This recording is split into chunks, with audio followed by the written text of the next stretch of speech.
Abonnez-vous à Confessions interdites pour découvrir d'autres histoires. Commençons par celle-ci. Je me tenais près du barbecue, regardant les flammes danser sous un carré de côte de porc, quand mon monde a implosé. La soirée avait été parfaite. Une de ces nuits d'été du nord-ouest du Pacifique où l'air sent le cèdre et les possibilités. Notre jardin était rempli des suspects habituels, des voisins, des amis et des membres de la famille qui s'étaient présentés pour notre barbecue annuel. Le genre de rassemblement qui donne aux banlieusards le sentiment d'être sophistiqués et connectés. Nessa était dans son élément, flottant entre les groupes avec ce charme naturel qui m'avait attiré il y a 15 ans. Elle portait une robe d'été fluide qui captait parfaitement la lumière dorée. Ses cheveux auburn tirés en arrière la faisaient paraître plus jeune que ses 35 ans. En tant que gestionnaire de réseaux sociaux, elle comprenait la présentation mieux que quiconque, et ce soir-là, sa prestation était impeccable. Je m'étais contenté de jouer le rôle du mari discret, le fabricant de meubles sur mesure qui préférait la sueur au bavardage. Mon atelier était mon sanctuaire, et ses événements sociaux étaient le domaine de Nessa. J'étais juste le gars qui faisait griller la viande et remplissait les verres. C'est à ce moment-là qu'Alora Tronex a décidé de tout incendier. Alora était la meilleure amie de Nessa depuis l'université, un agent immobilier aux cheveux blonds parfaitement coiffés et au talent certain pour se mêler des affaires de tout le monde.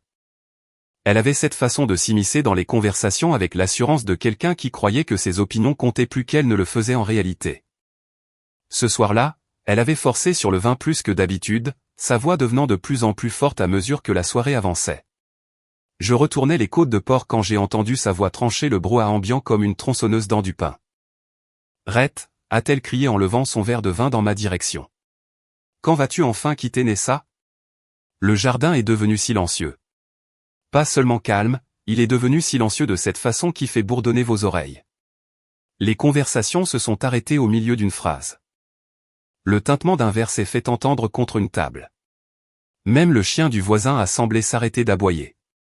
J'ai levé les yeux du barbecue, la pince toujours à la main, et j'ai croisé le regard vitreux d'Alora. Elle titubait légèrement, ce genre d'ivresse particulier où les inhibitions s'évaporent mais où les fonctions motrices restent en grande partie intactes. « Pardon » ai-je dit, la voix ferme malgré les battements soudains dans ma poitrine. Alora a ricané, elle a vraiment ricané, et a pris une autre gorgée de vin. « Oh, allez. Ne fais pas l'idiot. Tout le monde sait que vous n'êtes pratiquement plus que des colocataires à ce stade. » Elle a fait un vague geste en direction de Nessa. « Attends. » Ses yeux se sont écarquillés avec une surprise théâtrale. « Il n'est pas au courant pour ton ex, n'est-ce pas ?» Le silence s'est fait plus pesant. Je pouvais sentir tous les yeux du jardin braqués sur ce moment, attendant de voir comment le drame allait se dérouler. Le visage de Nessa avait pâli, sa bouche s'ouvrant et se fermant comme si elle essayait de former des mots qui refusaient de sortir. J'ai posé la pince et j'ai attrapé mon téléphone. Mes mains étaient remarquablement stables alors que j'ouvrais l'application appareil photo et que j'appuyais sur enregistrer. Le point rouge est apparu à l'écran, capturant tout. Personne ne part, ai-je dit, ma voix résonnant à travers la cour avec une autorité surprenante. J'ai marché jusqu'au portail et j'ai tourné le verrou avec un clic délibéré. Ça commence tout juste à devenir intéressant. Alora a sillé des yeux vers moi, la confusion remplaçant sa suffisance antérieure. « Qu'est-ce que tu fais ?» « J'obtiens la vérité » ai-je répondu en levant mon téléphone pour que tout le monde voie que j'enregistrais. « Alora, peux-tu répéter ce que tu viens de dire ?» Lentement cette fois, pour l'enregistrement. Le vin avait délié sa langue au-delà de tout espoir de discrétion.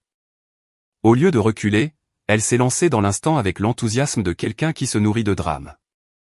J'ai dit, « Quand vas-tu quitter Nessa ?» Parce qu'honnêtement, tout le monde se pose la question. Et clairement, tu n'es pas au courant pour Mason, son ex qui n'est pas vraiment un ex, si tu vois ce que je veux dire. Elle a ri, le son strident et laid dans l'air du soir. Il se voit depuis des mois. Des hôtels, chez lui quand sa femme n'est pas en ville, très romantique. Nessa a finalement retrouvé sa voix. Alora, arrête. Tu es saoul. Tu ne sais pas de quoi tu parles. Mais Alora était lancée maintenant, galvanisée par l'attention et le vin. Oh, s'il te plaît, Ness. Je te couvre depuis mars. Tu te souviens du week-end au spa qui n'était pas vraiment un week-end au spa? Ou de la conférence professionnelle à Portland à laquelle Mason a par hasard assisté? J'ai laissé la caméra tourner, regardant à travers l'écran la meilleure amie de ma femme détruire systématiquement sa vie. Une part de moi avait l'impression de regarder un accident de voiture au ralenti. Horrifiant, mais impossible de détourner le regard. Et les dates, ai-je demandé, ma voix étonnamment calme. Peux-tu être plus précise? Alora a vérifié son téléphone, faisant défiler ce qui ressemblait à des SMS. Voyons voir. Il y a eu le 15 avril au Marriott du centre-ville. Le 3 mai à son appartement. Oh, et la semaine dernière, ils se sont retrouvés dans ce petit hôtel de charme à Bellingham. Un endroit très mignon, apparemment. Nessa tremblait maintenant, de rage ou de panique, je ne pouvais le dire. Rhett, elle ment. Elle est ivre, et elle ment. J'ai arrêté d'enregistrer et j'ai immédiatement ouvert la discussion de groupe de notre quartier, celle qui incluait toutes les personnes actuellement présentes dans mon jardin. En quelques tapotements, j'ai téléchargé la vidéo et ajouté une simple légende, pour information, le divertissement du barbecue de ce soir. Le son des notifications a commencé immédiatement alors que les téléphones se mettaient à vibrer tout autour du jardin. Les gens ont sorti leurs appareils, regardant la vidéo que je venais d'enregistrer tandis que les sujets de cette vidéo se tenaient figés devant eux. Voilà, ai-je dit en remettant mon téléphone dans ma poche. Maintenant, tout le monde a les mêmes informations. Les minutes qui ont suivi ont été chaotiques. Nessa s'est précipitée vers moi, essayant de m'arracher mon téléphone, mais je me suis écarté facilement. Le partenaire d'Alora, Jules, un comptable discret qui avait toujours semblé trop bien pour elle, fixait sa petite amie avec un mélange de choc et de dégoût. C'est vrai, a demandé Jules, la voix à peine plus forte qu'un murmure. La bravade d'Alora s'est finalement fissurée. J'étais juste. Le vin. C'est vrai, a-t-il répété, plus fort cette fois. Elle n'a pas pu croiser son regard. C'était une réponse suffisante. Les parents de Nessa, qui étaient en visite de Californie et qui avaient profité de ce qu'ils pensaient être une agréable réunion de famille, avaient l'air d'avoir été giflés. Son père, un directeur de banque à la retraite avec des valeurs à l'ancienne sur le mariage et la fidélité, a secoué lentement la tête. Vanessa, a dit sa mère, utilisant le prénom formel que Nessa avait abandonné à l'université. De quoi parle cette femme? Ce n'est pas. Elle exagère. Elle ne comprend pas la situation. Quelle situation, ai-je demandé? La situation où tu as une liaison avec Mason Kittredge. Le nom est resté suspendu dans l'air comme de la fumée. Mason Kittredge, gestionnaire de fonds spéculatifs, l'enfant chéri du quartier, marié à une femme adorable nommée Claire qui organisait des collectes de fonds caritatives et préparait des biscuits pour les événements scolaires. Mason, qui avait été le petit ami de Nessa à l'université avant qu'ils ne se séparent soi-disant. Mason, qui vivait à 6 pâtés de maison dans une maison 2 fois plus grande que la nôtre. Ce n'est pas juste un ex, n'est-ce pas, ai-je poursuivi, les pièces s'emboîtant avec une horrible clarté. Il est actuel. Le silence de Nessa était une confirmation suffisante. J'ai regardé autour du jardin nos invités, voisins, amis, membres de la famille. Tous assistaient à l'implosion de mon mariage en temps réel. Certains avaient l'air mal à l'aise, d'autres fascinés. Quelques-uns fixaient encore leur téléphone, revoyant probablement la vidéo ou la partageant avec des personnes qui n'étaient pas là pour la voir en direct. Eh bien, ai-je dit en me retournant vers le barbecue où les côtes de porc commençaient à carboniser. Le dîner est presque prêt. Quelqu'un a encore faim. L'absurdité de la question a brisé le sort qui avait tenu tout le monde figé. Les gens ont commencé à se diriger vers le portail, murmurant des excuses sur des réveils matinaux et des engagements préalables. Jules a attrapé le bras d'Alora et l'a dirigé vers la sortie sans un mot. Les parents de Nessa ont suivi, sa mère jetant des regards déçus par-dessus son épaule. En moins de 10 minutes, le jardin était vide, à l'exception de Nessa et moi. Elle se tenait près de la table de patio, les bras croisés, semblant plus petite que je ne l'avais vue depuis des années. Rhett, a-t-elle commencé, mais j'ai levé la main. Pas ce soir, ai-je dit en éteignant le barbecue. Ce soir, je vais finir de ranger. Demain, nous verrons ce qui se passera ensuite. Elle a ouvert la bouche pour argumenter, puis a semblé se raviser. Sans un autre mot, elle est entrée dans la maison, me laissant seul avec l'air frais de la soirée et les ruines de notre vie commune. Je suis resté là un long moment, écoutant le bruit lointain de la circulation et le bourdonnement des climatiseurs. Quelque part dans le quartier, les gens parlaient probablement déjà de ce dont ils avaient été témoins. La vidéo se propagerait au-delà de notre cercle immédiat. C'est toujours le cas avec ces choses-là. Mon téléphone vibrait de notifications, de SMS, d'appels manqués, d'alertes sur les réseaux sociaux. Les répercussions numériques ne faisaient que commencer, mais je n'étais pas encore prêt à affronter tout cela. Au lieu de cela, j'ai méthodiquement nettoyé le barbecue, emballé les restes de nourriture, et empilé les assiettes et les verres abandonnés. La routine familière m'a donné quelque chose sur quoi me concentrer pendant que mon esprit assimilait ce qui venait de se passer. Ma femme avait une liaison, sa meilleure amie l'avait révélé lors de notre barbecue. J'avais enregistré la confession et l'avais partagée avec tout notre cercle social. En l'espace de 20 minutes, mon mariage était devenu le divertissement du quartier. La chose la plus intelligente serait probablement de supprimer la vidéo, d'essayer de limiter les dégâts, peut-être de tenter une sorte de réconciliation. C'est ce que ferait une personne raisonnable. Mais en éteignant les lumières du patio et en rentrant à l'intérieur, je me suis rendu compte que je ne me sentais pas particulièrement raisonnable. Je ressentais tout autre chose, quelque chose de froid et de calculateur que je n'avais jamais ressenti auparavant. Nessa était déjà à l'étage, probablement en train de pleurer ou d'appeler quelqu'un, ou d'essayer de trouver comment retourner ce désastre à son avantage. Je pouvais entendre sa voix à travers le plafond, étouffer mes urgences. Je me suis assis à la table de la cuisine avec mon ordinateur portable et j'ai commencé à repenser à ce qu'avait dit Alora. Des dates précises, des lieux précis, des reçus d'hôtel, des voyages pour des conférences, des week-ends au spa. Si elle disait la vérité, et son niveau de détail suggérait que c'était le cas, alors cette liaison durait depuis des mois, peut-être plus longtemps, ce qui signifiait qu'il y aurait des preuves. Des traces électroniques, des relevés financiers, des miettes numériques qui pourraient brosser un tableau très clair de ce que ma femme faisait dans mon dos. J'ai fait craquer mes jointures et j'ai ouvert une nouvelle fenêtre de navigateur. Il était temps de faire des recherches. Je n'ai pas dormi de la nuit. Pendant que Nessa se tournait et se retournait à l'étage, je pouvais entendre le lit grincer à travers le plafond où j'ai mené ce que j'ai fini par considérer comme de l'archéologie numérique. 15 ans de mariage avaient créé un réseau complexe de comptes partagés, d'appareils et d'espaces numériques. La plupart des couples accumulent ce genre d'intimité technologique sans y penser. Ce soir, cela allait jouer en ma faveur. J'ai commencé par les endroits évidents. Notre compte de stockage cloud partagé contenait des années de photos, de documents et de fichiers sauvegardés automatiquement. Nessa avait toujours été imprudente en matière de sécurité numérique, utilisant le même mot de passe pour plusieurs comptes, et ne prenant jamais la peine de vérifier ce qui se synchronisait et où. La première chose que j'ai trouvée a été un dossier intitulé « Conférence professionnelle », qui contenait des photos du voyage à Portland dont Alora avait parlé. Il y avait Nessa devant le miroir d'une salle de bain d'hôtel, portant de la lingerie que je ne reconnaissais pas. L'horodatage montrait qu'elle avait été prise pendant sa prétendue conférence. Les données de localisation intégrées à la photo confirmaient qu'elle se trouvait au Marriott du centre-ville, et non au centre de congrès où sa conférence se tenait.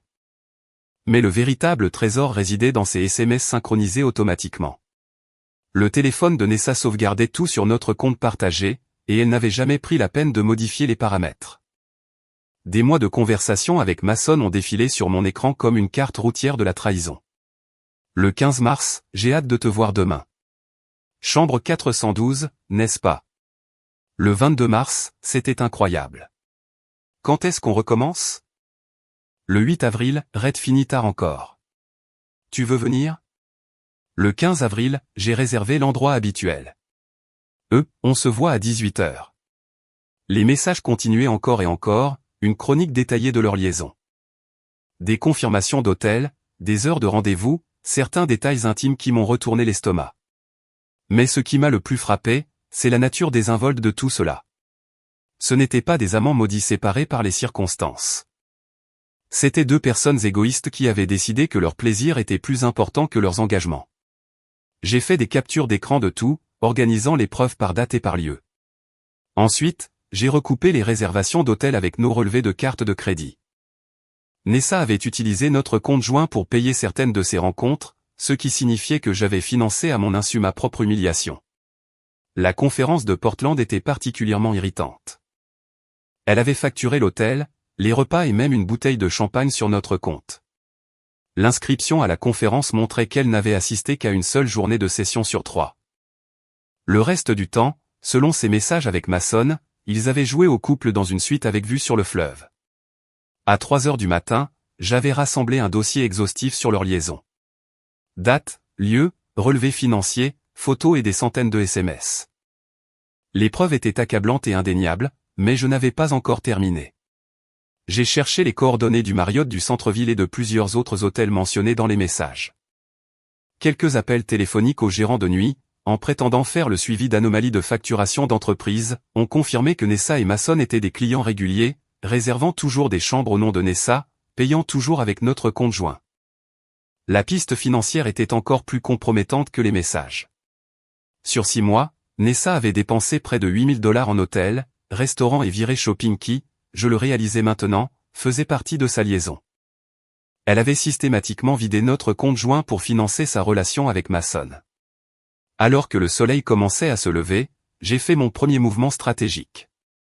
Je me suis connecté au site de notre banque et j'ai changé les codes d'accès de nos comptes joints, réduisant le plafond de dépenses journalier de Nessa à $50. Ce n'était pas suffisant pour lui couper les vivres complètement, cela pourrait avoir des conséquences légales, mais cela allait certainement la freiner. Ensuite, j'ai appelé notre société de sécurité domestique et j'ai demandé de nouveaux codes d'accès pour la maison. En tant que titulaire principal du compte et propriétaire, j'avais l'autorité pour effectuer ce changement immédiatement. À 7 heures du matin, le code de Nessa ne fonctionnerait plus. Puis j'ai fait quelque chose qui m'a semblé particulièrement satisfaisant. J'ai programmé une rencontre avec Jules, le partenaire d'Alora. Il avait eu l'air sincèrement choqué au barbecue, ce qui laissait penser qu'il avait été tout autant dans l'ignorance que moi. Si Alora avait aidé Nessa à dissimuler sa liaison, Jules méritait de savoir exactement l'ampleur de cette aide. Je lui ai envoyé un email soigneusement rédigé, en joignant des captures d'écran sélectionnées et en suggérant que nous nous rencontrions autour d'un café pour discuter de ce que nous avions tous les deux appris la nuit dernière. J'ai gardé un ton compatissant mais professionnel, un partenaire trahi tendant la main à un autre. Au moment où j'ai entendu Nessa s'agiter à l'étage, je m'étais déjà douché, habillé, et j'avais préparé un dossier de preuves imprimées. J'étais assis à la table de la cuisine avec un café et des tartines lorsqu'elle est descendue, ayant l'air de n'avoir pas mieux dormi que moi. « Rhett » a-t-elle commencé, mais j'ai levé la main. « Avant que tu ne dises quoi que ce soit, » ai-je dit en faisant glisser le dossier sur la table, « tu devrais probablement regarder ça. » Elle a ouvert le dossier et son visage est devenu livide. La première page était une chronologie que j'avais créée, listant chaque visite à l'hôtel, chaque débit sur notre compte joint, chaque mensonge qu'elle avait raconté au sujet de voyages d'affaires et de week-end entre filles. Les pages suivantes contenaient des captures d'écran de ses SMS les plus compromettants avec Mason. « Comment as-tu » a-t-elle chuchoté. « Le stockage cloud partagé » ai-je dit calmement. « Ton téléphone sauvegarde tout automatiquement, c'est comme ça depuis des années. Je suis surpris que tu l'aies oublié. » Elle a feuilleté les pages, les mains tremblant légèrement. « C'est. Tu ne peux pas utiliser ça. C'est privé. » « Privé ?» J'ai presque ri. « Nessa, tu as utilisé notre compte bancaire commun pour payer des chambres d'hôtel. Tu as facturé ta liaison sur nos cartes de crédit. Il n'y a rien de privé à dépenser mon argent pour me tromper. » Elle a fermé le dossier et a levé les yeux vers moi avec ce que j'ai cru être du désespoir. « Écoute, je sais que ça a l'air terrible, mais ce n'est pas ce que tu crois. Mason et moi. Nous avons un passé.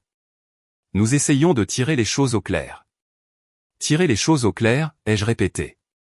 Pendant 6 mois dans des chambres d'hôtel que j'ai payées. C'est compliqué. En fait, c'est assez simple. Tu as une liaison. Tu m'as menti à ce sujet, et tu as utilisé notre argent pour la financer. J'ai pris une gorgée de café. La seule partie compliquée est de déterminer ce qui se passe ensuite. Le téléphone de Nessa a vibré à la réception d'un SMS. Elle y a jeté un coup d'œil, et son expression est passée du désespoir à quelque chose de plus dur. « Alora veut qu'on se voie » a-t-elle dit. Elle se sent très mal à propos de la nuit dernière. Elle était ivre et elle a tout exagéré. Exagéré ? J'ai fait un geste vers le dossier. Quelle partie a été exagérée ? Les reçus d'hôtel ? Les SMS ? Les photos ? Elle est prête à rétablir la vérité, à dire à tout le monde qu'elle mentait. J'ai étudié le visage de ma femme, remarquant le calcul derrière ses yeux. Elle travaillait déjà à limiter les dégâts, essayant de trouver un moyen de retourner la situation en sa faveur. C'est intéressant, ai-je dit, parce que j'ai déjà partagé certaines de ces informations avec Jules. Nous nous voyons pour prendre un café ce matin afin de comparer nos notes sur ce que nos partenaires ont trafiqué. Elle a de nouveau blêmi. Tu ne peux pas faire ça. C'est du harcèlement. C'est de la communication entre deux personnes à qui les gens en qui ils avaient le plus confiance ont menti. Je me suis levé et j'ai posé ma tasse de café dans l'évier. Je serai de retour cet après-midi. Nous pourrons en reparler à ce moment-là. Où vas-tu? Prendre ce café avec Jules. Ensuite, je pensais passer à l'hôtel de tes parents et leur montrer certains de ces relevés financiers très intéressants. Ils sont toujours si curieux de savoir comment nous gérons notre argent. Nessa s'est levée d'un bond. Tu ne peux pas le dire à mes parents. Pourquoi pas? C'est la famille. Ils devraient savoir ce qui se passe. Rhett, je t'en prie, parlons-en. Nous pouvons arranger ça. Je me suis arrêté sur le pas de la porte de la cuisine et je l'ai regardé. Arranger quoi, exactement? La liaison? Les mensonges? Le fait que tu as volé sur notre compte joint pour payer des chambres d'hôtel? Je ne volais pas. C'est mon argent, aussi. De l'argent que tu as gagné en me mentant sur l'endroit où tu allais et sur ce que tu faisais. J'ai secoué la tête. Non, Nessa. Nous avons largement dépassé le stade où parler arrange quoi que ce soit. Je l'ai laissé debout dans la cuisine et je me suis dirigé vers mon pick-up. Mon téléphone vibrait déjà de messages, probablement des réactions à la vidéo du barbecue qui circulait encore dans notre cercle social. Je m'en occuperai plus tard. Pour l'instant, j'avais un rendez-vous autour d'un café avec Jules, et j'avais hâte de comparer mes notes concernant les deux femmes qui nous avaient pris pour des idiots. L'air du matin était vif et pur, portant l'odeur du pain et des possibilités. Pour la première fois depuis des mois, j'avais l'impression d'avoir un but précis. Nessa et Alora pensaient pouvoir manipuler le récit, convaincre les gens que la nuit dernière n'était qu'une exagération d'ivrogne. Elles allaient apprendre à quel point elles avaient tort. Jules avait l'air d'avoir vieilli de 5 ans en une nuit. Quand je suis entré dans le café, je l'ai trouvé recroquevillé sur une table dans un coin, fixant une tasse qui avait probablement refroidi depuis 1 heure. Son apparence d'ordinaire soignée était négligée, chemise froissée, visage mal rasé, le regard cerné de quelqu'un qui a passé la nuit à remettre en question tout ce qu'il croyait savoir sur sa vie. Merci d'avoir accepté de me voir, ai-je dit en m'installant sur le siège en face de lui. Il a levé les yeux avec l'expression d'un homme qui a reçu un coup de poing dans le ventre. Je n'arrête pas de penser que je vais me réveiller et découvrir que la nuit dernière n'était qu'un cauchemar. J'ai ressenti la même chose jusqu'à environ 4 heures ce matin, ai-je répondu, faisant signe au barista pour un café.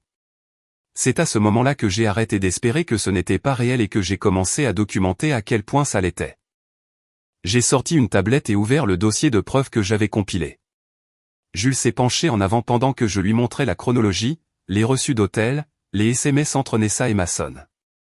Mon Dieu, a-t-il chuchoté en faisant défiler les captures d'écran. Depuis combien de temps cela dure-t-il? D'après ce que j'ai trouvé, au moins 6 mois, probablement plus. J'ai montré l'un des premiers messages. Regarde celui-ci de février. Nessa parle de notre endroit habituel comme s'ils avaient déjà établi une routine. Les mains de Jules tremblaient pendant qu'il lisait. Alora savait tout ça? Plus que savait. Elle aidait activement.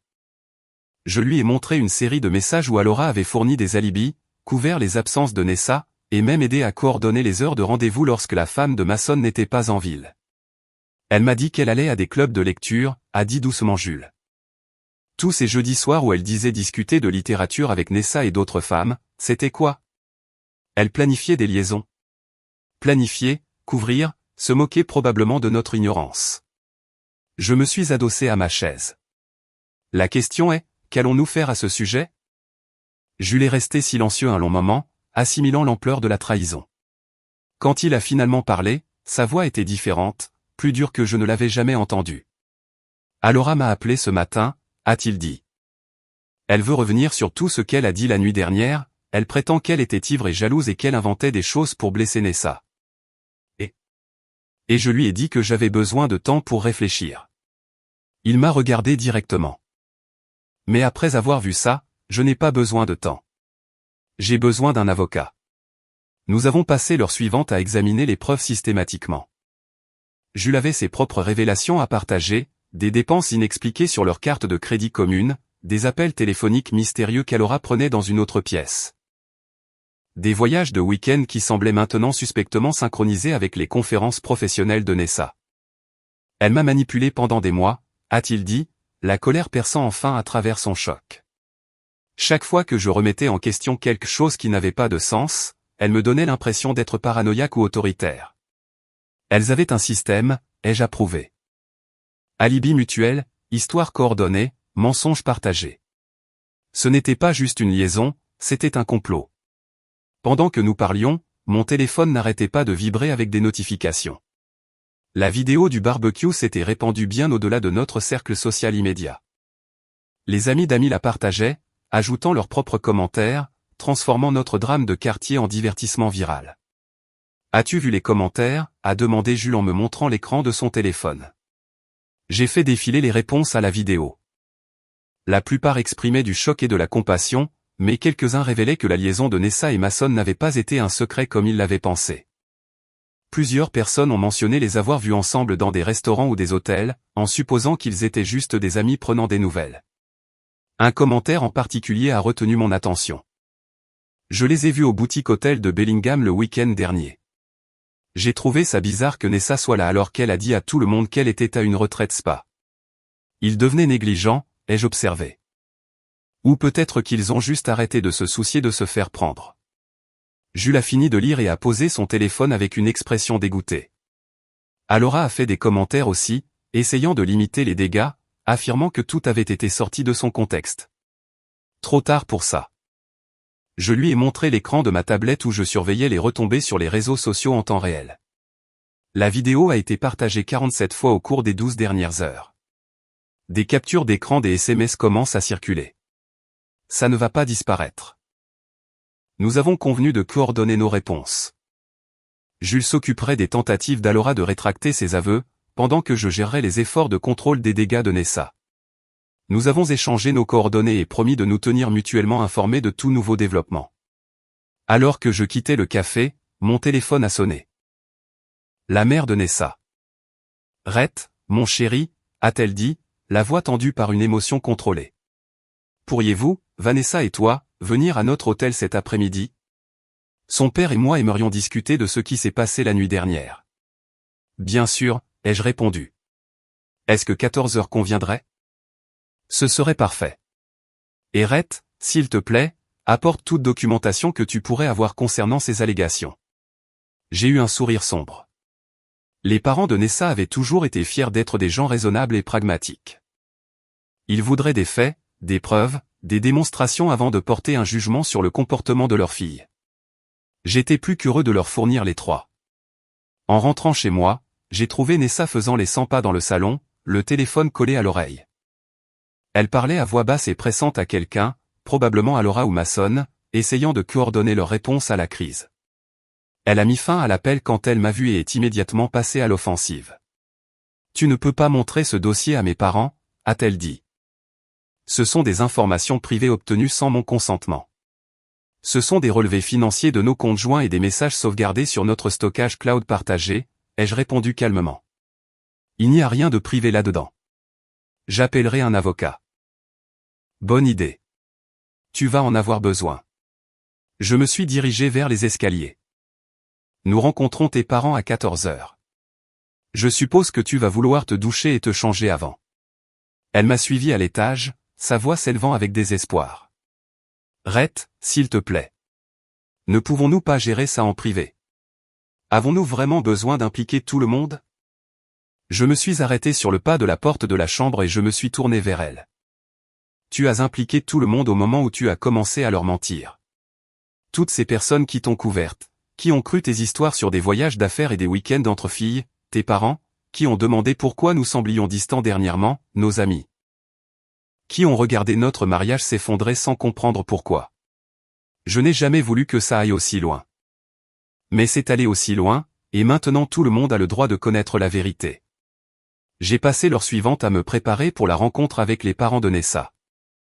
J'ai imprimé des copies supplémentaires des preuves les plus accablantes, j'ai tout organisé chronologiquement, et j'ai préparé un résumé simple et factuel de ce que j'avais découvert. Nessa, quant à elle, passait des appels frénétiques. Je pouvais l'entendre à travers la porte de la salle de bain, implorant tour à tour quelqu'un et exigeant avec colère qu'on répare cette situation. À 13h30, elle a émergé de la salle de bain en ayant l'air composé et déterminé. Elle avait mis une robe classique et un maquillage discret, cherchant clairement à donner une apparence d'innocence blessée. « Je n'y vais pas », a-t-elle annoncé. « C'est ton choix », ai-je répondu en mettant le dossier de preuve dans ma poche. « Je transmettrai tes amitiés à tes parents. Tu ne peux pas leur dire sans que je sois là pour me défendre. Regarde-moi faire. » Elle m'a attrapé le bras alors que je me dirigeais vers la porte. « Rhett, s'il te plaît. Pense à ce que tu fais. Une fois que tu leur auras montré ces informations, il n'y aura pas de retour en arrière. Notre mariage sera terminé. » J'ai baissé les yeux vers sa main sur mon bras, puis j'ai relevé les yeux vers son visage. « Nessa, notre mariage était terminé au moment où tu as décidé que ma sonne était plus important que nos vœux. Je m'assure juste que tout le monde le comprenne. » J'ai doucement retiré sa main et je suis sorti de la maison, la laissant debout dans le couloir, les larmes coulant sur son visage. Que ces larmes soient de véritables remords ou de la frustration d'avoir perdu le contrôle de la situation, je ne m'en souciais plus assez pour le déterminer. Le trajet jusqu'à l'hôtel de ses parents m'a donné le temps de réfléchir à ce que j'allais faire. Les parents de Nessa m'avaient toujours traité comme un fils, m'accueillant dans leur famille avec chaleur et une affection sincère.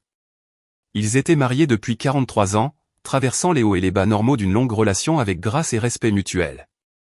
Ils méritaient de savoir que leur fille avait systématiquement menti à tous ceux qui l'aimaient. Le hall de l'hôtel était élégant mais sobre, le genre d'endroit qui s'adressait aux voyageurs d'affaires et aux retraités aisés. J'ai trouvé les parents de Nessa dans le restaurant, assis à une table dans un coin avec du café et des expressions graves. « Où est Vanessa ?» a demandé sa mère quand je me suis assis. « Elle a décidé de ne pas venir », ai-je répondu. Je pense qu'elle a du mal à affronter la réalité de la situation. Son père s'est penché en avant, ses instincts de banquier prenant le dessus.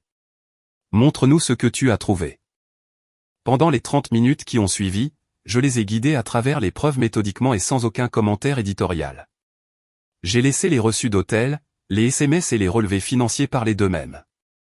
Les parents de Nessa ont écouté dans un silence de plus en plus stupéfait à mesure que l'ampleur de la tromperie de leur fille devenait claire. Quand j'ai terminé, sa mère pleurait doucement. Son père s'est adossé à sa chaise, paraissant plus vieux qu'à mon arrivée. « 6 mois, a-t-il dit finalement. Elle nous ment depuis 6 mois. Probablement plus longtemps, ai-je répondu. Ce n'est que ce que j'ai pu documenter électroniquement. L'argent, a murmuré sa mère. Elle utilisait votre compte joint pour payer pour. Pour ça? 8 000 $ sur 6 mois. Hôtel, restaurant, virée shopping, frais de déplacement. Je leur ai montré les relevés de carte de crédit. Le tout facturé sur des comptes auxquels je contribue également. Le père de Nessa a étudié les relevés financiers avec l'œil analytique de quelqu'un qui avait passé des décennies à évaluer des demandes de prêts et des portefeuilles d'investissement. Ce n'est pas juste une liaison, a-t-il dit doucement. C'est de la fraude financière. C'est aussi comme ça que je le vois. Sa mère a levé les yeux vers moi, les yeux rougis. Qu'est-ce que tu vas faire? Je vais me protéger légalement et financièrement, ai-je répondu. Au-delà de ça, honnêtement, je ne sais pas encore. Nous avons discuté pendant 1 heure supplémentaire de questions pratiques, avocats, arrangements financiers, logistique de la séparation. Les parents de Nessa étaient dévastés mais pragmatiques, offrant leur soutien tout en indiquant clairement qu'ils ne pouvaient tolérer le comportement de leur fille. Alors que je partais, son père m'a pris à part. « Rhett, a-t-il dit doucement. Je veux que tu saches que quoi qu'il arrive entre Vanessa et toi, tu feras toujours partie de notre famille. Ce qu'elle a fait, ce n'est pas la fille que nous avons élevée. » J'ai conduit jusqu'à la maison en me sentant émotionnellement vidé mais stratégiquement satisfait. Les parents de Nessa connaissaient désormais toute la vérité, ce qui signifiait que son système de soutien s'effondrait. Jules gérait les mensonges d'Alora, ce qui signifiait que leur réseau d'alibis mutuels s'écroulait. Mais alors que je me garais dans mon allée, j'ai vu une voiture familière dans ma maison. Allaitement espèce de salaud. Détente TOI, mec. Ce sont juste les affaires. S'il te plaît, ne tire pas. Dégage. Tu ne le feras pas. Tu n'as pas le cran. Ne le fais pas. S'il te plaît, ne lui tire pas dessus. S'il te plaît. Je t'en supplie. Ne fais pas ça. Non. S'il te plaît, non. Musique garée dans la rue. La BMW argentée de Mason, étincelante sous le soleil de l'après-midi comme un défi. À travers la fenêtre du salon, je pouvais voir deux silhouettes en pleine conversation animée, Nessa et Mason planifiant probablement leur prochain mouvement dans ce qu'ils croyaient encore être un jeu qu'ils pouvaient gagner. Je suis resté assis dans mon pick-up un moment, évaluant mes options. Je pouvais entrer et les confronter directement, mais cela dégénérerait probablement en cris et en accusations. Je pouvais attendre que Mason parte et gérer Nessa seule, mais cela me semblait passif. Ou je pouvais faire quelque chose qui enverrait un message très clair sur qui contrôlait réellement cette situation. J'ai sorti mon téléphone et j'ai commencé à enregistrer alors que je marchais vers la maison. Il était temps de faire savoir à Mason que sa liaison avait des conséquences allant au-delà de simples mariages brisés. Mason Kittredge avait toujours été le genre d'homme qui s'attendait à ce que le monde s'arrange selon sa convenance. Grand, habillé avec des vêtements chers, avec le genre de prestance assurée qui vient du fait de n'avoir jamais été confronté à de réelles conséquences pour ses actes, il représentait tout ce dont j'avais appris à me méfier chez certains types d'hommes à succès. Quand je suis entré dans mon propre salon et que je l'ai trouvé assis sur mon canapé, buvant dans l'une de mes tasses à café, cette méfiance s'est cristallisée en quelque chose de beaucoup plus froid. « Rhett », a-t-il dit en se levant avec le sourire calculé de quelqu'un habitué à aplanir les situations gênantes. « Ravi de te voir. Nessa et moi parlions justement de la nuit dernière. Dans ma maison, ai-je fait remarquer, sans bouger de la porte, en buvant mon café. J'ai apporté le café, est intervenue Nessa rapidement. Mason est passé pour s'excuser du malentendu. Malentendu ? J'ai sorti mon téléphone et je leur ai montré l'écran où le dossier de preuve était ouvert. Quelle partie a été mal comprise ? Les reçus d'hôtel ou les SMS ? L'expression assurée de Mason a légèrement vacillé lorsqu'il a reconnu ce qu'il regardait. Écoute, Rhett, je pense que nous pouvons gérer ça comme des adultes. Ce qui s'est passé entre Nessa et moi est compliqué. En fait, c'est assez simple. Vous êtes tous les deux mariés à d'autres personnes et vous avez une liaison depuis des mois. J'ai fait un pas dans la pièce, remarquant comment Mason s'était inconsciemment rapproché de Nessa. La partie compliquée est de trouver comment l'expliquer à ta femme. Claire n'a pas besoin de le savoir, a dit Mason rapidement. Ça ne ferait que la blesser inutilement. Perspective intéressante. Donc, tu te soucies de protéger Claire d'une blessure inutile. Mais tu ne t'en souciais pas quand tu emmenais Nessa dans des hôtels à 6 pâtés de maison de là où habite Claire. Nessa m'a lancé un regard d'avertissement. Rhett, nous essayons d'avoir une conversation civilisée ici. Non, vous essayez de gérer les retombées du fait de vous être fait prendre. Il y a une différence. Je me suis assis dans le fauteuil en face d'eux, délibérément décontracté. Mais je suis curieux de savoir une chose, Mason. Depuis combien de temps planifiez-vous ça ? Planifiez quoi ? Cette liaison. Est-ce que c'est arrivé comme ça, ou vous êtes-vous cherché spécifiquement ? Mason et Nessa ont échangé un regard qui m'en a dit long. Ce n'était pas un ravivement spontané de vieux sentiments. C'était délibéré, calculé, planifié. Nous avons repris contact lors de la fête de quartier pendant les vacances, a dit prudemment Nessa. Nous prenions juste des nouvelles du bon vieux temps.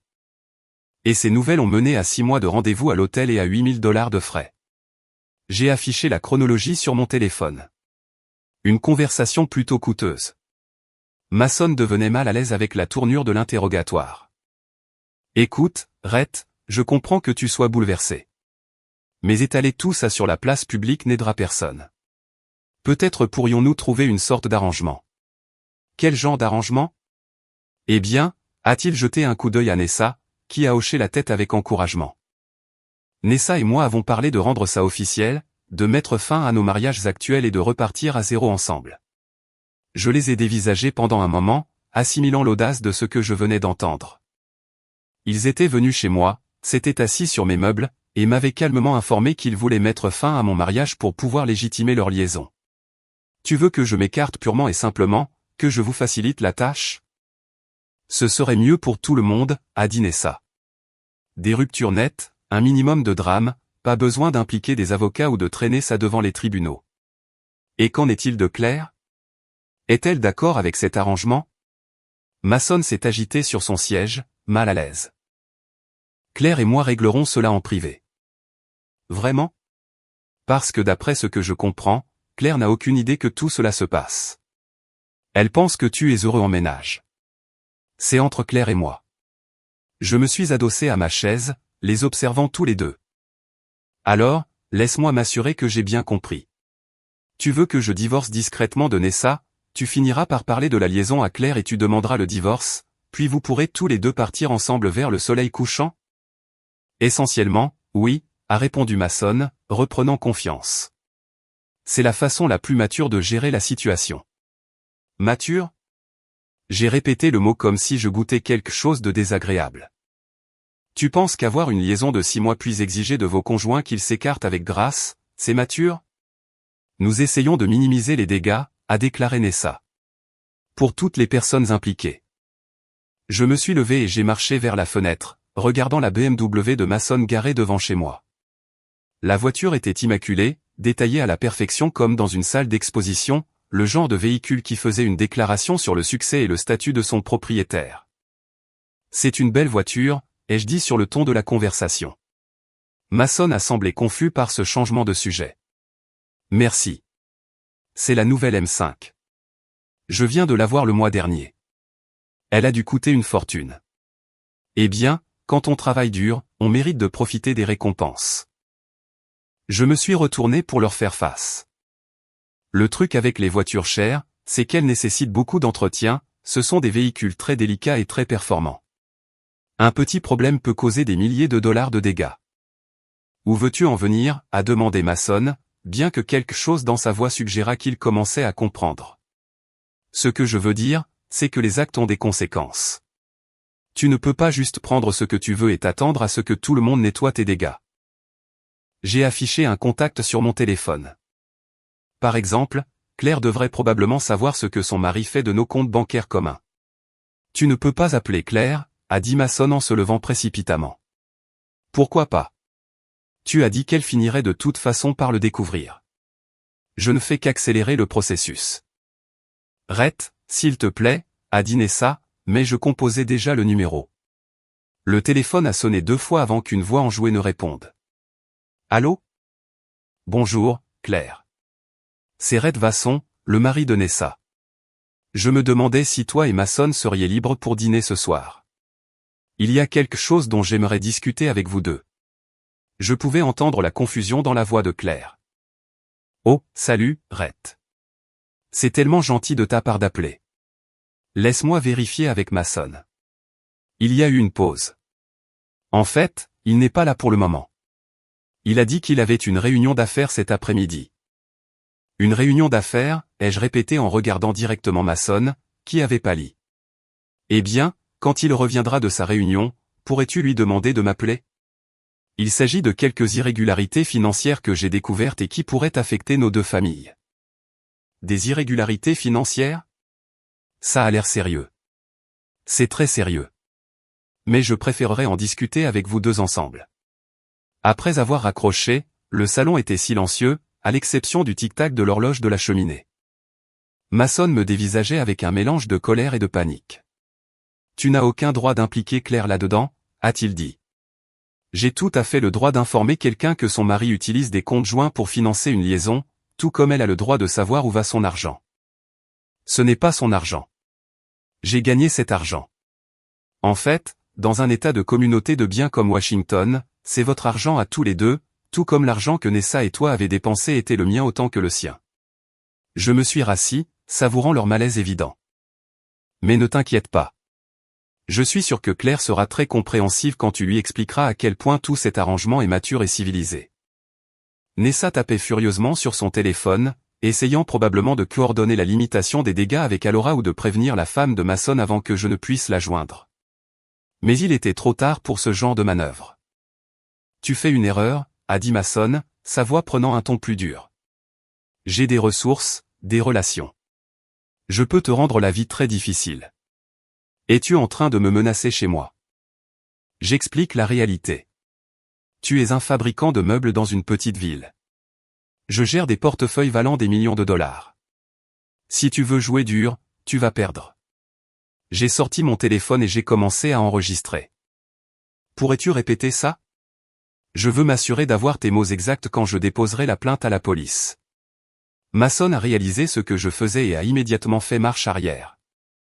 Je ne menace personne. Je suggère simplement que la coopération serait meilleure pour tout le monde. La coopération? J'ai arrêté d'enregistrer mais j'ai gardé le téléphone bien en vue. Comme la coopération dont Nessa a fait preuve quand elle a facturé votre liaison sur nos comptes joints. Ou la coopération dont Alora a fait preuve quand elle vous a aidé à effacer vos traces. Cela ne nous mène nulle part, a déclaré Nessa en se levant. Masson, tu ferais peut-être bien de partir. Bonne idée, ai-je approuvé. Mais Masson, avant de partir, tu devrais probablement déplacer ta voiture. Pourquoi? Parce que je suis sur le point de rappeler Claire et de lui donner cette adresse pour qu'elle puisse voir par elle-même où son mari passe ses réunions d'affaires.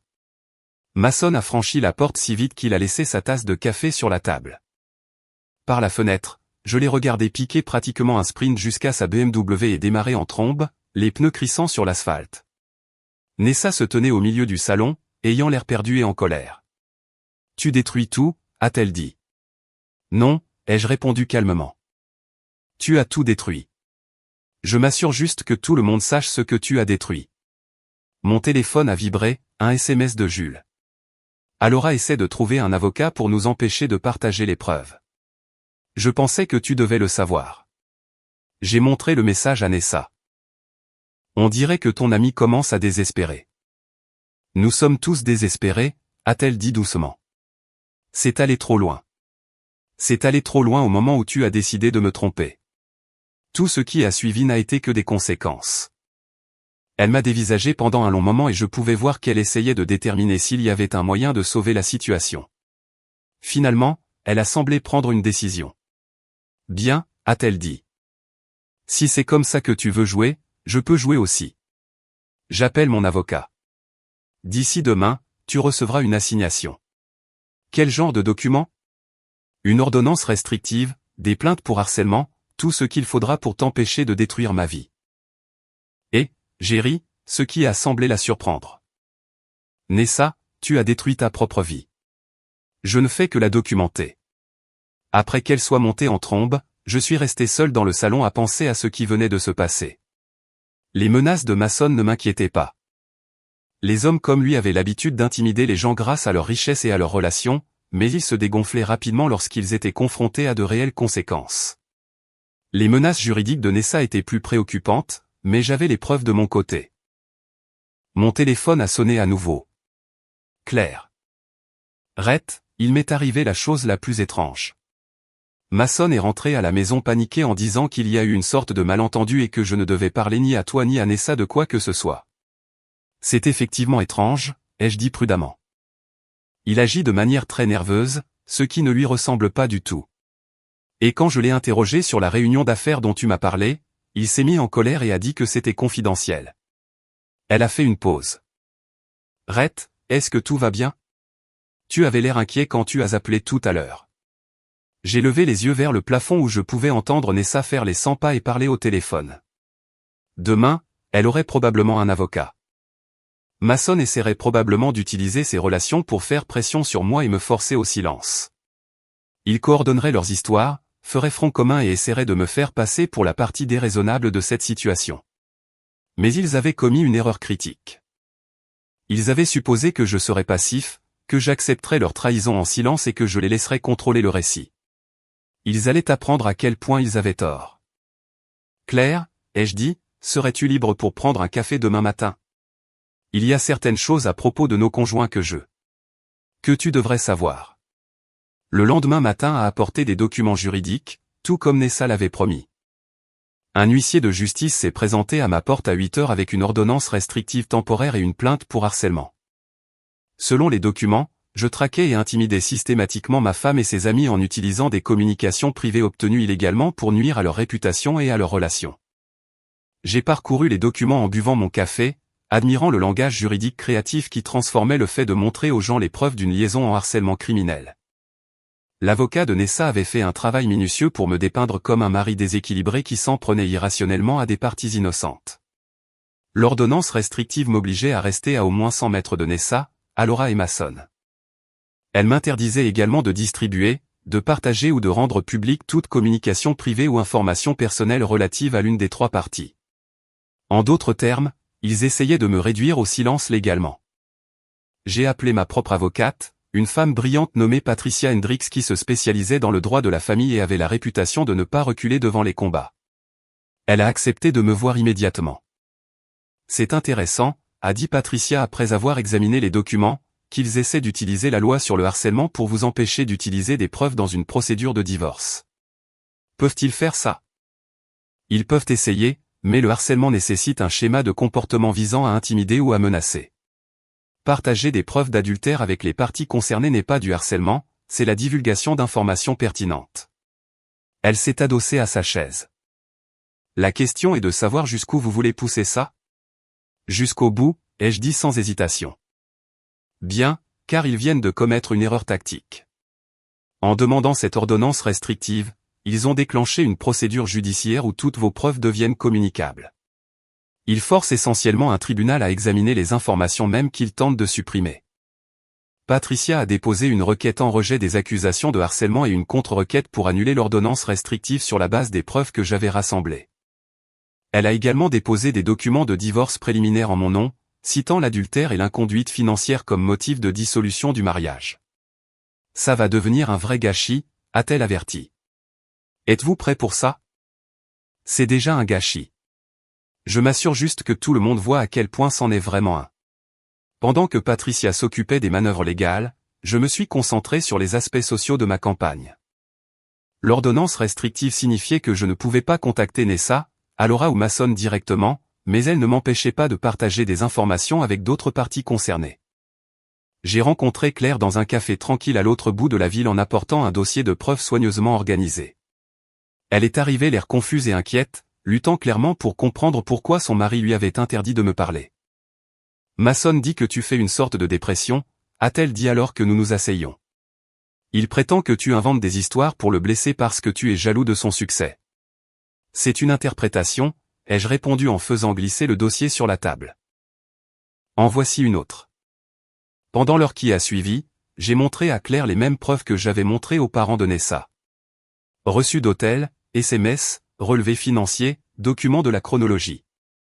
Le visage de Claire est passé par une succession d'émotions, confusion, incrédulité, colère, et enfin une fureur froide et calculatrice qui m'a rappelé pourquoi elle avait eu tant de succès dans son travail caritatif. C'était une femme qui faisait avancer les choses. 6 mois, a-t-elle dit doucement, fixant un SMS où Mason discutait de rencontrer Nessa, leur endroit habituel. Au moins 6 mois que je peux documenter, peut-être plus longtemps. Elle a feuilleté les relevés financiers, son expérience en comptabilité pour les organisations à but non lucratif la rendant particulièrement intéressée par la piste de l'argent. Il a dépensé nos fonds communs pour ça? 8 000 $ que je peux retracer, probablement plus si tu regardes tes propres comptes. Claire est restée silencieuse pendant plusieurs minutes, assimilant l'ampleur de la trahison. Lorsqu'elle a finalement parlé, sa voix était ferme et déterminée. De quoi as-tu besoin de ma part? De rien, ai-je répondu, sincèrement surpris par la question. Je pensais juste que tu méritais de connaître la vérité. Mais tu te bats légalement contre ça, n'est-ce pas? Le divorce? Les questions financières? Oui. Alors tu as besoin d'un allié qui comprend la situation financière de Mason. Elle a sorti son téléphone et a commencé à prendre des photos des documents. Je gère tous nos dons de charité, ce qui signifie que j'ai accès à tous les comptes, tous les investissements, tous les actifs que nous possédons. Si Mason pense qu'il peut cacher de l'argent ou manipuler la procédure de divorce, il est sur le point d'apprendre qu'il a tort. Je ne m'attendais pas à ce que Claire devienne une participante active dans la révélation de la liaison, mais son offre était stratégiquement logique. La richesse et les relations de Mason étaient ses principales armes dans ce conflit. Que sa propre femme retourne ses ressources contre lui neutraliserait ses avantages. Es-tu sûr de vouloir t'impliquer là-dedans, ai-je demandé. Ça va être moche. Rhett, mon mari me ment depuis des mois, il vole sur nos comptes joints et me fait passer pour une idiote devant tout notre cercle social. C'est déjà moche. Elle a fermé le dossier et a croisé mon regard. La seule question est de savoir s'il devra faire face aux conséquences de ses actes. Nous avons passé 1 heure de plus à coordonner notre approche. Claire obtiendrait des copies de leurs relevés financiers et documenterait toute dépense suspecte qui pourrait être liée à la liaison. Je continuerai à construire la chronologie des événements et à rassembler des preuves de la tromperie. Nous avons convenu de partager les informations par l'intermédiaire de nos avocats respectifs pour éviter toute apparence de collusion. Alors que je quittais le café, mon téléphone a vibré, un SMS de Jules. Urgence. Peux-tu me rejoindre à mon bureau? L'avocat d'Alora menace de nous poursuivre tous les deux pour diffamation. Jules travaillait comme comptable pour un cabinet de taille moyenne en centre-ville. À mon arrivée à son bureau, je l'ai trouvé faisant les 100 pas derrière son bureau, un document juridique à la main et une expression sombre sur le visage. Ils prétendent que nous nous sommes engagés dans une conspiration pour nuire à la réputation et aux affaires d'Alora, a-t-il dit en me tendant la lettre. Ils veulent que nous signions une déclaration disant que nous avons fabriqué les preuves et qu'Alora n'a jamais admis avoir aidé à dissimuler une liaison. J'ai lu la menace juridique, remarquant la même interprétation créative des événements qui avait caractérisé l'ordonnance restrictive de Nessa. Selon l'avocat d'Alora, la confession du barbecue avait été sortie de son contexte, les preuves étaient fabriquées de toutes pièces, et Jules et moi étions engagés dans une campagne malveillante visant à détruire la carrière d'une femme innocente. Que leur as-tu répondu? Je leur ai dit d'aller au diable, a dit Jules avec satisfaction. Ensuite, j'ai appelé mon propre avocat. Bien. Qu'a dit ton avocat? Que la diffamation requiert de fausses déclarations et que tout ce que nous avons partagé est un fait documenté. Il bluffe, espérant que nous reculerons plutôt que d'affronter une bataille juridique. Nous avons comparé nos notes sur les différentes menaces juridiques que nous avions reçues. Le schéma était clair, Nessa, Masson et Alora utilisaient des tactiques d'intimidation pour essayer de nous faire taire avant que l'ampleur totale de leur tromperie ne devienne de notoriété publique. Ils ont peur, ai-je observé. S'ils pensaient pouvoir gagner ce combat, ils n'essaieraient pas si fort d'empêcher qu'il n'ait lieu. C'est exactement ce que je pense. Mais Jules avait des informations supplémentaires qui ajoutaient une nouvelle dimension à la situation. J'ai épluché les relevés financiers d'Alora, a-t-il dit. Elle dépense de l'argent qu'elle n'a pas. Carte de crédit au maximum, prêts personnels, et même des emprunts sur ses commissions immobilières. Des jeux d'argent? Je ne pense pas. Les dépenses sont toutes liées à son style de vie. Des vêtements chers, des soins en spa, des voyages de luxe. Elle vit comme si elle gagnait le double de ce qu'elle gagne réellement. J'ai réfléchi aux implications. Peut-être qu'elle a reçu une aide financière de quelqu'un. C'est ce que je pense. Et étant donné ce que nous savons de son implication dans la dissimulation de la liaison, penses-tu que Masson l'ait payé pour son aide? Ce serait logique. Alora fournit des alibis et des histoires de couverture, Masson apporte un soutien financier pour son style de vie. Tout le monde y gagne, sauf les personnes à qui l'on ment. Si Jules avait raison, alors la liaison était encore plus calculée que je ne l'avais réalisée. Ce n'était pas juste deux personnes qui ravivaient une vieille idylle. C'était une tromperie coordonnée impliquant des incitations financières et une manipulation systématique de leur cercle social. Peux-tu le prouver? J'y travaille. Relevé bancaire, relevé de carte de crédit, dépôts inexpliqués. Si Masson a soutenu Alora financièrement, il y aura une trace écrite. Nous avons convenu de coordonner nos réponses juridiques et de continuer à partager des informations. Les ordonnances restrictives et les menaces juridiques étaient censées nous isoler, mais elles avaient en réalité l'effet inverse, nous forçant à travailler ensemble de manière plus étroite et systématique. En rentrant chez moi, j'ai réfléchi à la vitesse à laquelle la situation avait dégénéré en seulement 48 heures. Ce qui avait commencé comme une confession d'ivrogne lors d'un barbecue s'était transformé en une bataille juridique et sociale complexe impliquant plusieurs mariages, de la fraude financière et une tromperie coordonnée. Mais le développement le plus intéressant était la façon dont les personnes qui avaient été trahies commençaient à travailler ensemble. L'expertise financière de Claire, les compétences comptables de Jules et ma propre approche méthodique pour rassembler des preuves créaient une opposition redoutable aux tentatives des participants à la liaison de limiter les dégâts. En arrivant chez moi, j'ai trouvé un mot de Nessa disant qu'elle avait déménagé temporairement pour laisser les choses se calmer. La maison semblait différente sans sa présence, plus calme, mais aussi plus propre d'une certaine manière, comme si le fait de retirer la source de tromperie avait purifié l'air. J'ai passé la soirée à organiser mes dossiers de preuves et à me préparer à ce que je savais être une longue bataille juridique. Nessa, Masson et Alora pensaient pouvoir utiliser l'intimidation et les manœuvres juridiques pour échapper aux conséquences de leurs actes.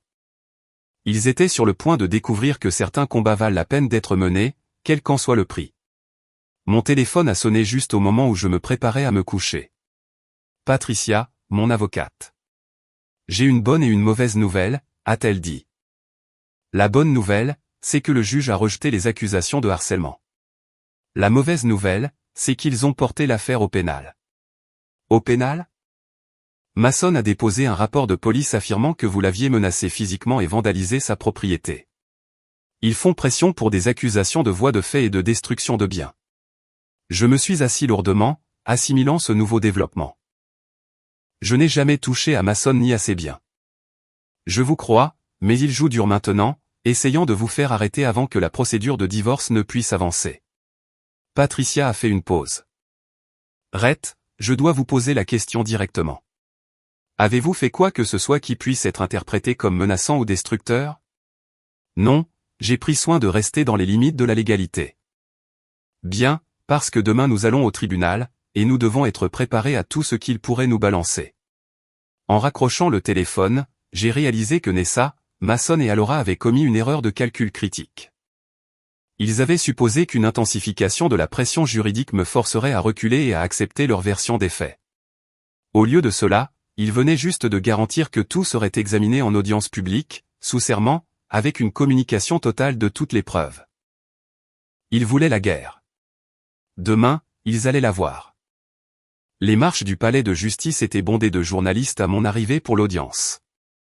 D'une manière ou d'une autre, l'information sur les accusations criminelles avait fuité et les médias locaux s'étaient emparés de l'histoire de la « trahison du barbecue », comme ils l'appelaient. La combinaison de l'adultère, de la fraude financière et du drame de quartier avait créé le genre d'histoire qui fait vendre des journaux et génère des clics. Patricia m'a accueilli à l'entrée du palais de justice avec un air sombrement satisfait. L'attention des médias joue en fait en notre faveur, a-t-elle dit. L'avocat de Masson va avoir du mal à vous dépeindre comme un criminel dangereux quand toute la ville connaît la vraie histoire. À l'intérieur de la salle d'audience, j'ai vu l'équipe juridique adverse pour la première fois. Masson avait engagé un cabinet prestigieux, connu pour représenter des accusés fortunés dans des affaires très médiatisées. L'avocat de Nessa était là aussi, avec l'avocat d'Alora. Ils avaient clairement coordonné leur stratégie, présentant un front uni contre ce qu'ils qualifiaient de campagne de harcèlement et d'intimidation de ma part. Mais quand j'ai regardé autour de la salle d'audience, j'ai réalisé qu'ils avaient commis une autre erreur tactique. Claire était assise dans le public, ayant pris congé de son travail caritatif pour assister à l'audience. Jules était là aussi, ainsi que plusieurs voisins qui avaient été témoins de la confession initiale au barbecue. Les parents de Nessa étaient assis au dernier rang, l'air mal à l'aise mais déterminé. La juge était une femme sévère d'une 60aine d'années qui avait la réputation de ne tolérer aucune absurdité de la part de l'une ou l'autre des parties. Elle a passé les accusations en revue rapidement, puis a levé les yeux avec une expression qui suggérait qu'elle était déjà sceptique. « Monsieur Kittredge », a-t-elle dit en s'adressant à l'avocat de Masson, « votre client prétend que Monsieur Vaucent l'a menacé physiquement et a vandalisé sa propriété. Quelles preuves avez-vous pour étayer ces accusations ?» L'avocat de Masson s'est levé avec assurance. « Votre honneur, Monsieur Vaucent s'est engagé dans une campagne systématique de harcèlement contre mon client et ses associés. Il a distribué des communications privées sans consentement. A passé des appels téléphoniques menaçants et a créé un environnement hostile qui a forcé mon client à craindre pour sa sécurité. » Des appels téléphoniques menaçants, a demandé la juge. Avez-vous des enregistrements de ces appels? Eh bien, non, votre honneur, mais... Qu'en est-il du vandalisme présumé? Avez-vous des photos, des devis de réparation, des déclarations de témoins? L'avocat de Masson a fouillé dans ses papiers. Le vandalisme était psychologique plutôt que physique. Les actions de Monsieur Vaucent ont créé une détresse émotionnelle et des dommages à la réputation qui... Maître, l'a interrompu la juge, le vandalisme psychologique n'est pas une infraction pénale. Avez-vous des preuves de menaces réelles ou de dommages matériels réels? Il est devenu très vite clair que les accusations criminelles ne reposaient sur rien d'autre que des spéculations et des sentiments blessés. L'équipe de Masson avait supposé que le simple fait de porter plainte suffirait à me faire arrêter et discréditer, mais ils n'avaient pas pris la peine de monter un véritable dossier. Patricia s'est levée quand ce fut notre tour de répondre. Votre honneur, mon client a été victime d'une fraude coordonnée perpétrée par sa femme, son amant, et leurs complices.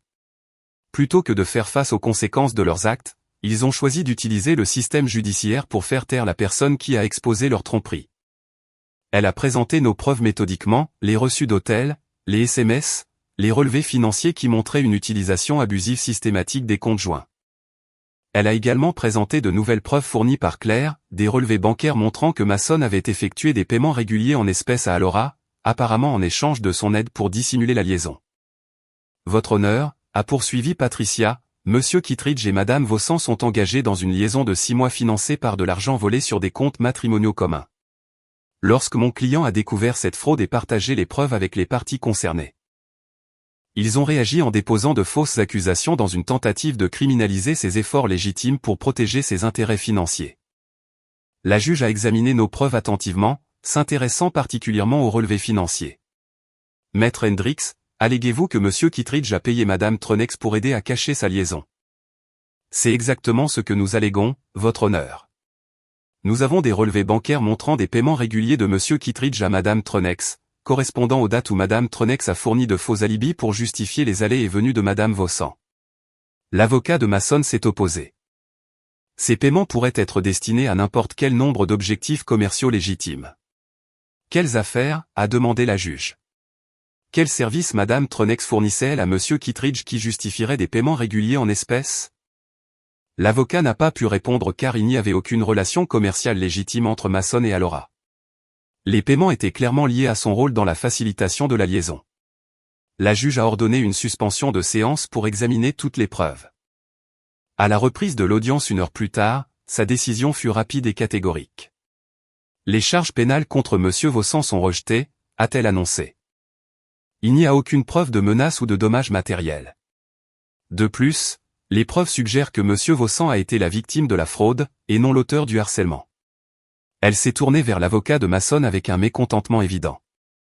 Maître, votre client semble avoir utilisé le système de justice pénale dans une tentative de faire taire quelqu'un qui a découvert sa liaison extra-conjugale. Si vous déposez encore des plaintes frivoles dans ma salle d'audience, je vous poursuivrai pour outrage. Mais la juge n'avait pas terminé. Cependant, les preuves présentées aujourd'hui soulèvent de sérieuses questions concernant une fraude et une conspiration potentielle. Je renvoie cette affaire au bureau du procureur pour qu'il enquête sur de possibles charges pénales contre Monsieur Kittredge, Madame Vaucent et Madame Tronex. La salle d'audience a explosé. L'équipe de Mason était venue au tribunal en s'attendant à me faire arrêter et, au lieu de cela, ils avaient déclenché une enquête criminelle sur le propre comportement de leurs clients. En quittant le palais de justice, Patricia souriait presque à pleines dents. Ça s'est mieux passé que je ne l'espérais, a-t-elle dit. Non seulement nous avons obtenu le rejet des accusations, mais en plus le procureur se penche maintenant sur les accusations de fraude criminelle à leur encontre. Les médias attendaient à l'extérieur et je me suis retrouvé entouré de journalistes demandant des commentaires sur l'affaire. J'ai gardé mes déclarations brèves et factuelles, laissant le dossier du tribunal parler de lui-même. Mais la véritable satisfaction est venue de voir Mason, Nessa et Alora sortir du palais de justice, l'air choqué. Ils s'étaient attendus à en sortir victorieux, ayant réduit leur opposition au silence par l'intimidation juridique. Au lieu de cela, ils faisaient face à de potentielles accusations criminelles et à un cirque médiatique qui diffusait leurs affaires privées dans toute la ville. Claire s'est approchée de moi alors que la foule se dispersait. Merci, a-t-elle dit simplement, de m'avoir montré la vérité. Qu'est-ce que tu vas faire maintenant? J'ai demandé le divorce ce matin, a-t-elle répondu. Et j'ai gelé tous nos comptes joints en attendant un audit financier complet.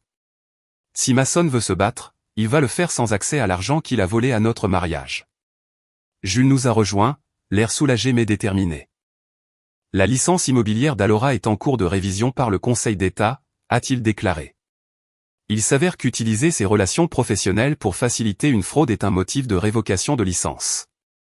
En rentrant chez moi, j'ai réfléchi à la façon dont la situation s'était complètement inversée. Il y a 48 heures, Nessa, Mason et Alora étaient convaincus qu'ils pouvaient contrôler le récit et échapper aux conséquences de leurs actes.